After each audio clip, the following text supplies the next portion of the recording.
Hello everyone, this is Ravi Jha. I am a criminal defence counsel in Allahabad high court और आप सभी का स्वागत है आपके खुद के चैनल टारगेट फॉर आईक्यू में। और आज अगर मैं गलत नहीं हूं तो काफ़ी एक अरसे के बाद आप लोगों के साथ इस तरीके से मुलाकात हो रही है। अभी हाल ही में बिहार लोक सेवा आयोग के द्वारा बिहार पीसीएसजे की वैकेंसी को निकाला गया और अभी एक दिन पहले उसकी वैकेंसी की जो डेडलाइन थी यानी कि फॉर्म को फिल करने की जो लास्ट डेट थी वो डेट भी ऑलमोस्ट आपकी खत्म हो चुकी है। और ये बात मैं दावे से कह सकता हूं कि हर वो एस्पिरेंट जो आमतौर पे जुडिशियल सर्विस एग्जाम को लेके सीरियस रहता है वो कम से कम अपने साथ 3-4 स्टेट को कॉमन टारगेट लेकर चलता है। सपोज अगर किसी का यूपी में नहीं हुआ तो इसका मतलब ये नहीं कि उसकी तैयारी या उसकी प्रिपरेशन बेकार जाएगी। जाहिर सी बात है वो अपनी प्रिपरेशन और अपनी तैयारी का रुख वो जाहिर सी बात है बिहार, उत्तराखंड, राजस्थान या हर वो कॉम्पिटिटिव एग्जाम जो आपके नियर बाई स्टेट में कंडक्ट होने वाला है या ऑलरेडी होने जा रहा है,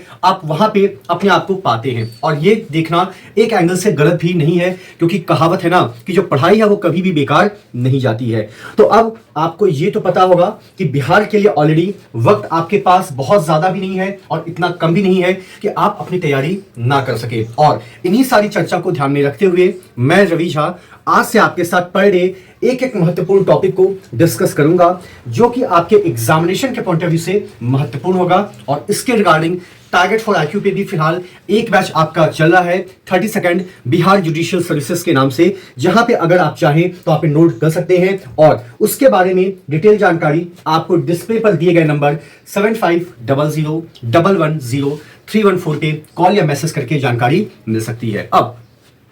आज की क्लास के अंदर जो टॉपिक आपके साथ डिस्कस करना है बेसिकली उसका जिक्र आपको CrPC that is called the code of criminal procedure 1973 के सेक्शन 436 के अंदर देखने को मिलता है। सबसे पहले आपको यहां पर यह पता होना चाहिए कि आपके जितने भी प्रावधान हैं जिनका ताल्लुकात या जिनका संबंध आपके बेल और बॉन्ड से है वो आपको सीआरपीसी के चैप्टर नंबर 33 के अंदर देखने को मिलते हैं। और अगर हम चैप्टर नंबर 33 की बात करते हैं तो यहां पे जो आपका सेक्शन 436 है ये बात करता है बेलेबल ऑफेंस के अंदर बेल को लेके। अब सवाल यहां पर यह है कि जब कभी भी हमारे सामने बेल जैसे शब्द का जिक्र आता है तो हमें कहीं ना कहीं इस बात का इल्म होता है या इसकी जानकारी मिलती है कि हो ना हो वो व्यक्ति या तो कस्टडी में है, हो ना हो वो व्यक्ति या तो डिटेन किया जा चुका है, हो ना हो वो व्यक्ति जरूर जेल के अंदर है। इसका तात्पर्य यह है कि हम जब बेल को लेकर बात करते हैं, जमानत को लेकर बात करते हैं तो इसका मतलब यह है कि ऑलरेडी वो व्यक्ति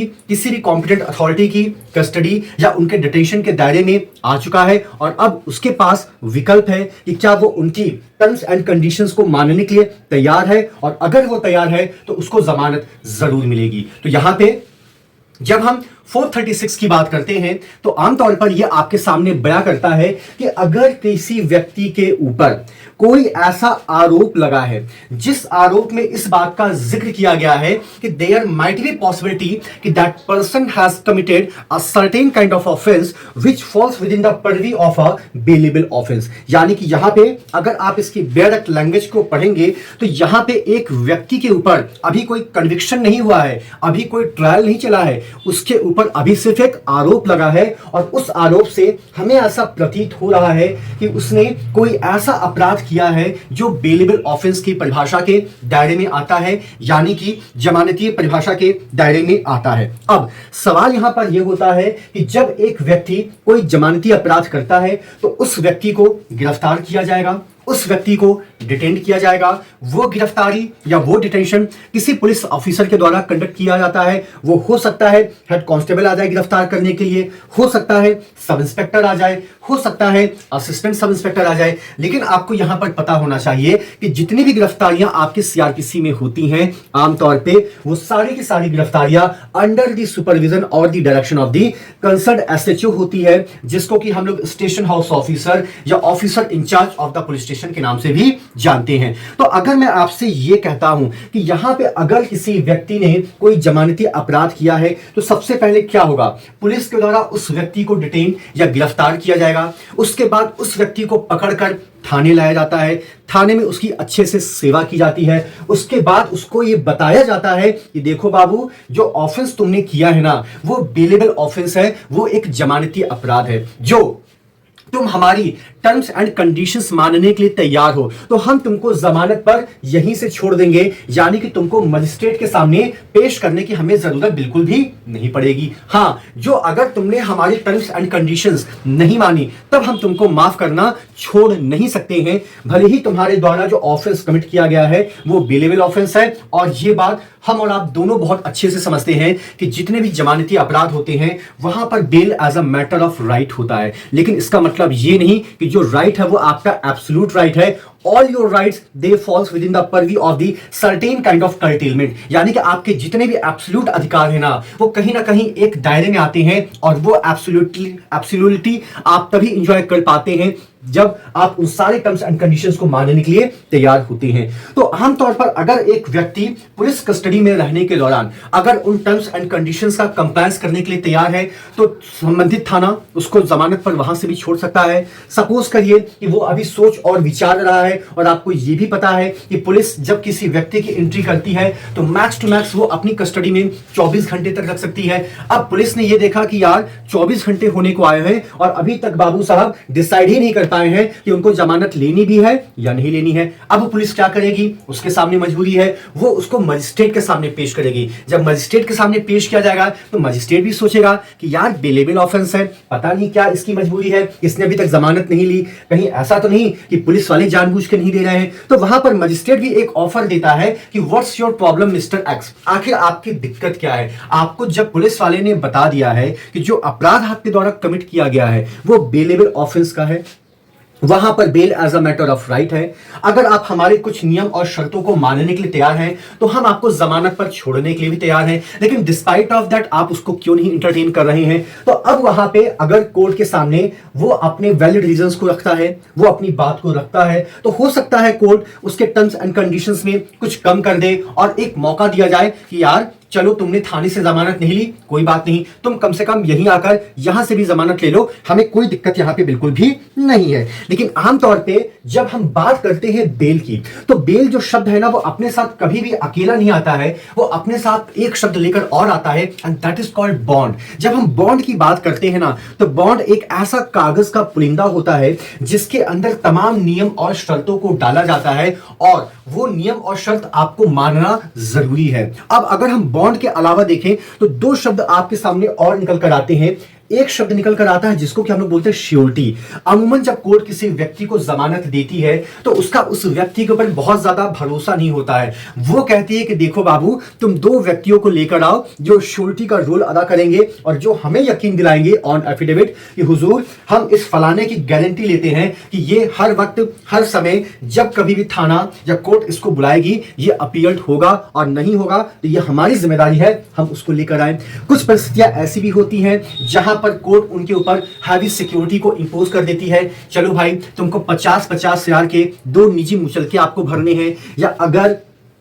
आप 50 हजार नहीं दे सकते हैं तो कोर्ट उसमें कम भी कर सकती है। कोर्ट को लगता है कि नहीं 50 हजार बहुत कम है, आपके ऊपर एक प्रकार का फाइनेंशियल थ्रेट भी इंपोज किया जाना चाहिए, तो ऑटोमेटिकली कोर्ट उस अमाउंट को इनहैंस भी कर सकती है। तो यहां पर सिक्योरिटी और श्योरिटी में एक डिफरेंस है। जब हम बात करते हैं श्योरिटी की तो इसका तात्पर्य उन लोगों से है जो आपकी गारंटी लेते हैं कि हुजूर इसको हाजिर कराने की जिम्मेदारी मेरी है। लेकिन जब हम बात करते हैं सिक्योरिटी की तो इसका मतलब है कि आपके ऊपर जो फाइनेंशियल थ्रेट को इंपोज किया जाता है कि जो अगर तुम अगली डेट पर अपीयर्ड नहीं हुए, या तुमने हमें सपोर्ट नहीं किया, या तुमने इन्वेस्टिगेशन में कोऑपरेट नहीं किया, या ट्रायल में कोर्ट के द्वारा बुलावे पे तुम नहीं आए, तो जो भी तुम्हारी फाइनेंशियल सिक्योरिटी को हमने एज अ सिक्योरिटी के रूप में डिपॉजिट कराया ना, हम उसको जब्त कर लेंगे, हम उसको फॉरफिट कर लेंगे। अब कई बार ऐसा भी होता है कि जरूरी नहीं है कि हर व्यक्ति के पास पैसा हो, कई बार ऐसा होता है कि जरूरी नहीं है कि हर व्यक्ति की गारंटी लेने वाला आपको मिल ही जाए। और ये एक वास्तविक चीज है जो आपने भी महसूस किया होगा,